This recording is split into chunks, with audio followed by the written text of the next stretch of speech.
E aí, pessoal, tudo bem com vocês? Vamos para mais uma aulinha de história da semana, então, tá? A gente vai falar hoje de Conjuração Baiana, mais uma revolta que a gente teve aí no período colonial, tá? Na última aula a gente falou da Conjuração Mineira, né? Quais eram as causas, os objetivos, o que eles queriam, o que eles defendiam. E hoje a gente vai focar aí na Conjuração Baiana. Como houve em Minas, também houve revolta na Bahia, a gente vai entender o porquê, tá? A gente está ali no século XVIII, né? Salvador era a capital do Brasil. Com a transferência dessa capital, né, para o Rio de Janeiro, Salvador acabou ficando no prejuízo. O que acontece? Lá havia um cultivo de subsistência. Com essa transferência aí de Salvador, da capital Salvador para o Rio de Janeiro, houve uma diminuição, né, desse cultivo e aí acabou sendo ruim aí, né? Porque tinha os impostos, a questão dos impostos também que eram altos. Perdeu aí por causa dessa redução, né, do cultivo aí dos gêneros aí de subsistência, porque ali ficou uma área mais reservada para a plantação de cana de açúcar, né, era um produto que estava em alta, era valorizado, né? E vamos ler aí. Então, né, Salvador perdeu muito com a transferência da capital, né, para o Rio de Janeiro, e também era extorquida com a cobrança abusiva de impostos. Nada de novo sob o sol, né? Era isso que a galera se revoltava com a coroa. Era muito imposto cobrado, né, pela corte aí de Portugal. Além disso, as revoltas pela independência das Antilhas queimaram canaviais, encarecendo o preço do açúcar. Também já houve um aumento aí, né, no preço do açúcar. Em consequência, a cana-de-açúcar ocupou o espaço das terras férteis e faltaram alimentos em Salvador. O povo passava fome, como eu falei, né? Teve a diminuição aí do cultivo, né, de produtos de subsistência, que é para existência mesmo. Então o pessoal começou a passar fome. Então, além de pagar, né, altos impostos, passar fome, ter esse problemão aí, a galera realmente ficou revoltada lá na Bahia, tá? Também aqui chegaram as malditas ideias francesas, né? O pessoal, né, da coroa lá de Portugal falava malditas ideias francesas. Eles eram monarquistas, né? Essas ideias francesas eram totalmente anti-absolutistas e elas eram debatidas pelas elites mais esclarecidas, né? E obviamente ali que a independência dos Estados Unidos influenciou. Só que não tanto quanto na Conjuração Mineira. A gente vai ter uma influência mais direta ali da Revolução Francesa no período jacobino, porque a França estava vivendo esse momento, né? Que era a República Jacobina. Quem mais influenciou a Conjuração Baiana foi a Revolução Francesa, que balançava o mundo desde 1789. Ao longo do seu processo, houve a República Jacobina, que implantou o sufrágio universal e a abolição da escravidão das colônias. Então, isso chamou muita atenção aí do pessoal da Bahia, né? O interessante da gente entender quem participou da Conjuração Baiana, como a gente viu, né, lá na Conferência Mineira, Confederação Mineira, a elite, né, estava nesse processo. Aqui a gente já tem um caráter mais popular, soldado, alfaiates, alguns médicos, algumas pessoas mais abastadas, só que a maioria eram afrodescendentes, né, eram de negros. Então essa revolução, essa revolta, ela teve um caráter mais popular, tá? E isso chamou atenção. O sufrágio universal, que é o voto, né, masculino ainda, né, porque ainda era um avanço, não tinha feminino, mas para a época é um grande avanço já só de poder participar nesse processo aí.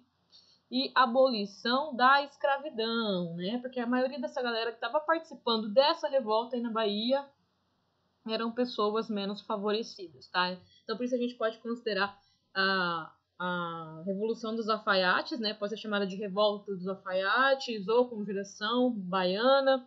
Também tem um nome de... Tem um outro nome, gente, que é bem conhecido lá na Bahia. É Revolta... Não vou lembrar agora, mas depois eu passo essa informação para vocês. Tem alguns nomes diferentes. Então, essa revolução, essa revolta, né? Ela teve um caráter mais popular, certo? E queria a abolição da escravidão, coisa que a Inconfidência Mineira não queria, tá? Porque eram as elites que estavam dominando, tá? Inicialmente, ela também foi uma revolta das elites. Na verdade, a gente não pode dizer que ela revolta de elite, né? Teve algumas conversas ali entre os maçônicos, né? Que eles se chamavam Cavaleiros da Luz. E a gente tem como ícone aí, né? Do cara que lutou mesmo para ter uma república no Brasil, que é o Cipriano Barata. Ele era um médico e filósofo. Ele é um cara que começou com essas ideias, ele estava ali, né, conversando, ele foi formado na Universidade de Coimbra, né, aquela galera ia para a Europa e voltava para cá, ele era um deles. Então ele já estava com essa ideia aí, então ele se juntou, se uniu, né, mais alguns que pertenciam à elite econômica e intelectual, se uniram aí aos alfaiates, soldados, pessoas menos abastadas, tá? Cavaleiros da Luz era uma sociedade secreta, aparentemente eles eram da maçonaria. Então a gente tem aqui, ó, esse globinho aqui, esse círculo amarelo, o povo, que era uma maior participação do povo, e uma pequena elite, né, tendo o Cipriano Barata como ícone, tá? Gradativamente a revolta foi ampliando a participação da gente do povo, dos pretos e dos mulatos, entre aspas aí, é um termo, né, usado para a época, mulatos. Hoje em dia, pelo amor de Deus, não chame ninguém de mulatos, tá? Não é bacana. São pretos. O que lhe tornaria um movimento de cunho popular. O que esses rebeldes queriam? O que essa galera queria? A independência, né, e o fim da colonização. Não queria mais ser colônia de Portugal, não queria dar satisfação nenhuma para o rei. O regime republicano queria um presidente, né? A igualdade, né, de cor. O fim da escravidão. Isso que foi muito legal aí nessa revolta, porque eles queriam realmente algo inspirado mesmo na Revolução Francesa. Queriam abolir tudo isso. E a liberdade de comércio. Então, realmente era uma revolta mais com caráter do liberalismo mesmo, né? E o que não queria? O poder da Igreja Católica, e pretendiam criar uma igreja da Bahia. Também tinha essa questão aí religiosa, tá? E o poder estava muito centrado ali na religião católica, que veio, né, dos europeus aí com a colonização. Em 12 de agosto de 1798, a cidade amanheceu repleta de boletins revolucionários que anunciavam a eclosão da revolta. Lembra que a gente falou? Tinha uma pequena elite que participava e um dos carinhos que escreviam, né, esses boletins e espalhavam, né, essas ideias era o Cipriano Barata, porque ele era muito inteligente, era médico, filósofo, então ele escrevia esses boletins, tá? Esses recados aí para a galera se unir, né? Essa revolta, quanto mais pessoas participando, mais, né, eles teriam chances de ser ouvidos pela coroa, tá? E logo em seguida os rebeldes foram presos, julgados e condenados em menos de um ano. O que aconteceu? Né, a colônia ela era muito opressora, né? Então realmente eles acabaram descobrindo, né? Descobriram quem fazia parte dessa revolta, e alguns denunciavam, alguns colegas. Tortura não é fácil, galera. Então algumas pessoas aí acabaram entregando o movimento, né? Os falciantes sempre no Brasil, né? Sempre entregando coleguinha aí. E 8 de novembro de 1799, 4 conjurados foram enforcados, esquartejados na Piedade. Durante uma semana, seus corpos ficaram expostos na cidade. Quem eram esses 4? Eram 2 soldados e 2 alfaiates. Por isso que a gente fala a revolta dos alfaiates. Vê se o Cipriano Barata, algum riquinho, foi enforcado e esquartejado. Não. Então eles pegam sempre esses ícones mais pobres para, né, para levar para servir de exemplo aí pra galera não fazer mais, e sempre pegam as pessoas menos abastadas mesmo, tá? E aí o resto, né, as pessoas que faziam parte da elite aí foram exiladas, né, expulsas do Brasil, mas não foram mortas. Atenção! Conjuração Mineira e Baiana evidenciaram a crise do sistema colonial e a proximidade do movimento da independência.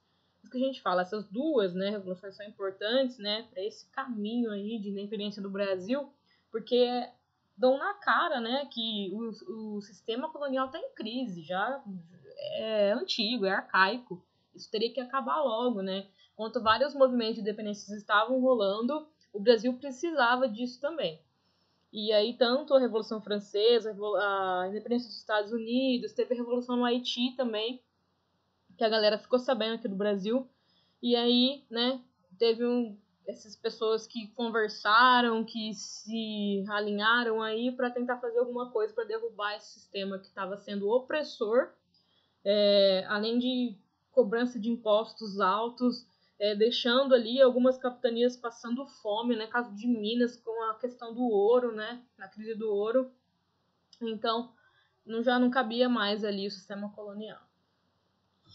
É isso, gente. Então a gente encerra aqui a Conjuração Mineira ou Revolta dos Alfaiates. Alguns lugares vão estar esse nome, tá? É isso aí, gente. Qualquer dúvida aí chama, tá? Essa revolta, gente, essa revolta foi muito importante, tá? Para os caminhos aí da independência do Brasil. E ela é bem mais importante, talvez, que a Conjuração Mineira, porque ela teve esse caráter popular. E isso é muito difícil se encontrar no Brasil. A gente teve a Revolta dos Malês também, algumas revoltas que têm mais caráter de participação popular, né? Geralmente as elites que se organizavam porque elas detinham aí o poder, né? A questão intelectual, porque elas estudavam fora e tudo mais. Os pobres não tinham essa chance. Então essa revolta aí, ela é muito importante por esse cunho popular, tá? Essa é a grande diferença entre a mineira e a baiana, tá? Obrigada, gente.